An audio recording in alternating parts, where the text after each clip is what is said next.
वापस लौटेंगे तो 1 से 2 होकर के लौटेंगे।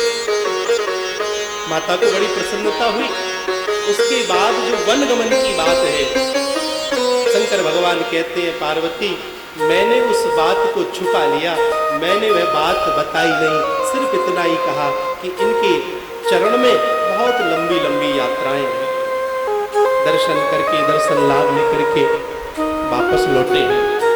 सज्जनों, समय आने पर नामकरण का विचार महाराज दशरथ के बना और गुरु वशिष्ठ जी ने नामकरण संस्कार धर्म के लिए किया है।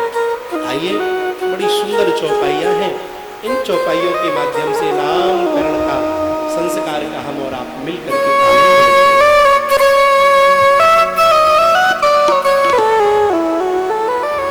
नामकरण अवसर नामकरण कर अवसर जानी, भूप बोली पढ़े मुनि ज्ञानी। सिया राम सिया राम जय जय राम, राम सिया राम सिया राम जय जय राम।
जो सुख धाम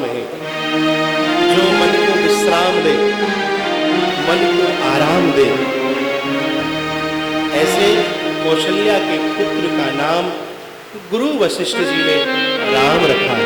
2 अक्षर का प्यारा नाम। पीछे से आवाज लगी, राजकुमार रामचंद्र की जय। भरत विश्व का भरण पोषण करने वाले हैं। भरत त्याग की मूर्ति है धर्म के लिए। भा यानी भक्ति, रत माने लगा हुआ। जो भक्ति में रत है वही तो भरत है। ये बात सत्य है। त्याग के बिना सुख मिल ही नहीं सकता। 2 शिष्य थे, एक गुरु थे। एक शिष्य को संग्रह में विश्वास था और दूसरे शिष्य को त्याग में विश्वास था। एक बार की बात है, दोनों शिष्य कहीं जा रहे थे, रास्ते में नदी आई। नाव में दोनों के दोनों चढ़ गए। अब एक तो त्यागी था, वह तो अपने पास कुछ रखता ही नहीं था। दूसरा संग्रह करता था, संग्रह करता ही रहता था, इकट्ठा करता ही रहता था। जो त्यागी था वह संग्रह करने वाले की बातों को पीछे से ही सुनता आता था। बोले अरे कुछ रखा करो, जीवन में पता नहीं कब जरूरत पड़ जाए, कब काम आ जाए। लेकिन त्यागी कहता, बोले नहीं, त्याग से सुख मिलता है, संग्रह से सुख नहीं मिलता। आज इस संग्रह करने वाले शिष्य ने विचार किया कि आज इस गुरु भाई को नीचा दिखा देता हूं। अब नाम में बैठे तो उतराई तो देनी पड़ेगी। जो त्यागी के पास तो कुछ था नहीं, लेकिन संग्रह करने वाले के पास तो पैसा था, तो उसने अपना भी पैसा दिया और अपने गुरु भाई का भी दिया। वो कहने लगा, देख मैं तेरे से कहता हूं ना कि जीवन में केवल त्याग ही त्याग से काम नहीं चलता, कभी कुछ संग्रह भी करना चाहिए, इकट्ठा भी करना चाहिए।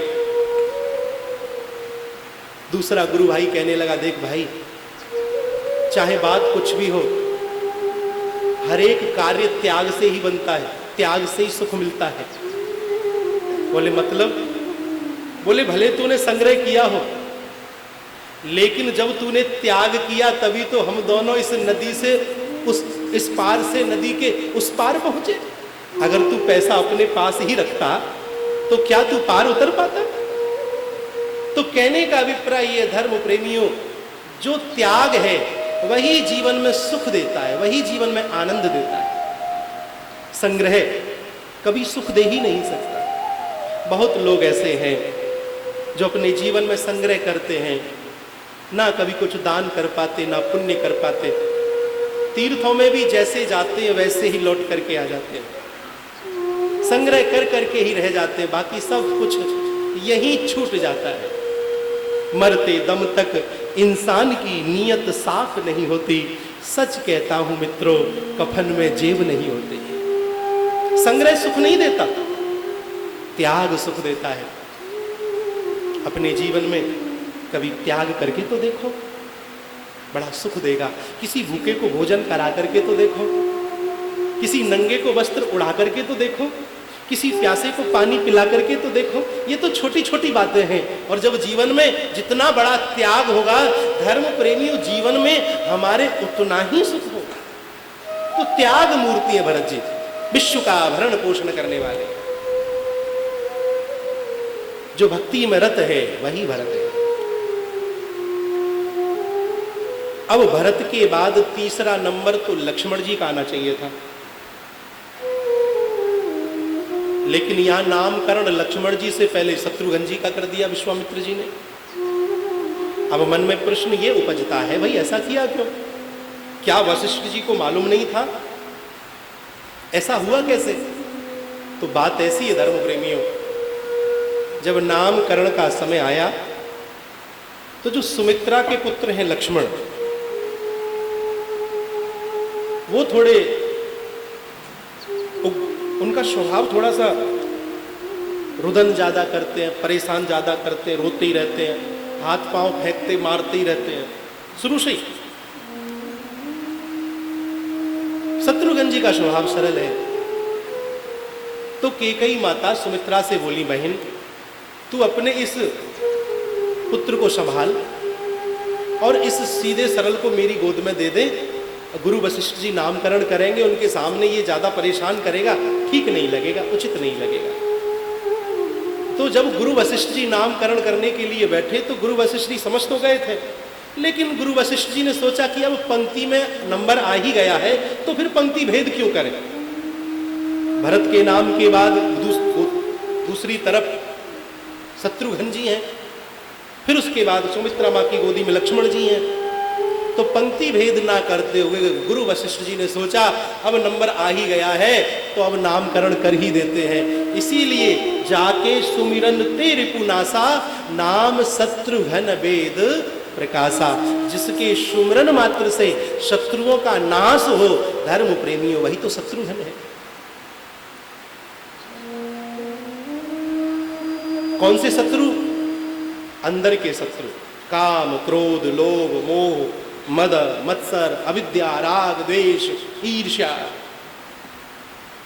दंभ, ऐसे शत्रुओं पर जो प्रहार करे धर्म प्रेमियों, वही तो शत्रुघ्न है। तो शत्रुघ्न ने लोभ अर्थात मंथरा पर प्रहार किया। मंथरा लोभ का प्रतीक है। शत्रुघ्न का नाम करण किया। तत्पश्चात लक्ष्मण जी सौमित्रा के दूसरे पुत्र का नाम कर्ण गुरु वशिष्ठ जी ने किया। लक्षण धाम सुराम प्रिय सकल जगत आधार, गुरु वशिष्ठ ने राखे हो लक्ष्मण नाम उदार। उदार कौन है? जो दान करे, जो पुण्य करे, क्या वह उदार है? हाँ, वह उदार है। जो तीर्थों में जाए, जो दूसरे के दुख को देख करके द्रवित हो जाए, वह भी उदार है। लेकिन सच्चा उदार कौन है? जो दूसरे को यश दिलाने के लिए स्वयं अपयश का भागीदार बन जाए, वह उदार है। लक्ष्मण जी कई जगह पर देखे जाते हैं कि स्वयं अपयश के भागी बन जाते हैं, भगवान के यश को बढ़ाने में सहायक होते हैं। कई जगह शूर्पणखा के नाक कान के छेदन के समय पर आप देखिए, तो जिसका लक्ष्य केवल और केवल राम जी के चरण है, धर्म प्रेमियों, वही लक्ष्मण है। जिसका लक्ष्य केवल और केवल प्रभु श्री राम के चरण है, धर्म प्रेमियों, वही लक्ष्मण है। बोलिए चारों भैया की।